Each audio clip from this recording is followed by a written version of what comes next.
Alors, les fentes dynamiques. Les fentes dynamiques, un mouvement excellent pour le bas du corps. Ça sculpte les cuisses, ça sculpte les fesses.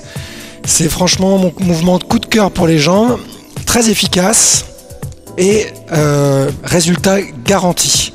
Donc courbature garantie aussi souvent, mais franchement ça en vaut la peine. Donc on y va, les fentes dynamiques. Comment ça se passe? C'est très simple. On se place.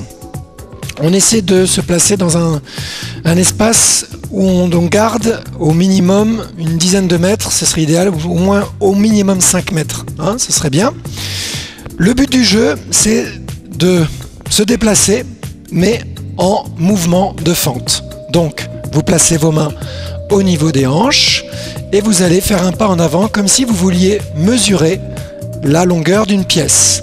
Je place un pied vers l'avant, je fléchis, donc je pars en fente, je pousse sur le pied avant, je mets tout mon poids du corps, j'appuie bien sur le talon, je serre la fesse, je pousse et j'enchaîne avec l'autre jambe.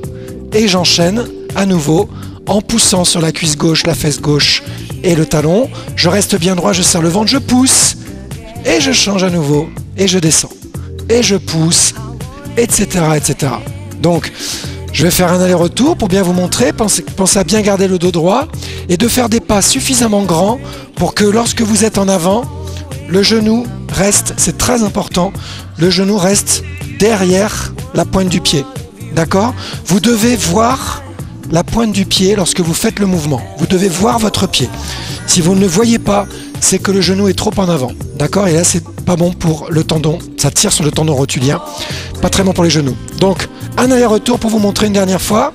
Grand pas, je fléchis, je reste droit, je pousse. Grand pas, je fléchis, je reste droit, je pousse. Grand pas, je fléchis, je reste droit. Et voilà, l'idéal, c'est de pouvoir faire au moins 2-3 pas. Donc, et on enchaîne dans la foulée. Grand pas, je fléchis, je pousse sur le pied avant et je serre bien au niveau du talon, je serre bien au niveau de la fesse, pardon, en appuyant bien le talon au sol.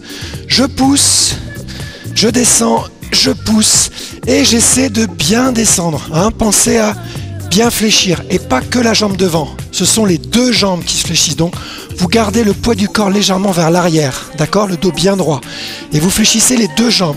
Vous pensez à ce que le genou arrière se rapproche le plus possible du sol. Hein, voilà, donc le genou le plus possible du sol, vous enchaînez. Voilà, vous descendez, etc., etc. Voilà pour les fentes dynamiques. Bon courage et à bientôt.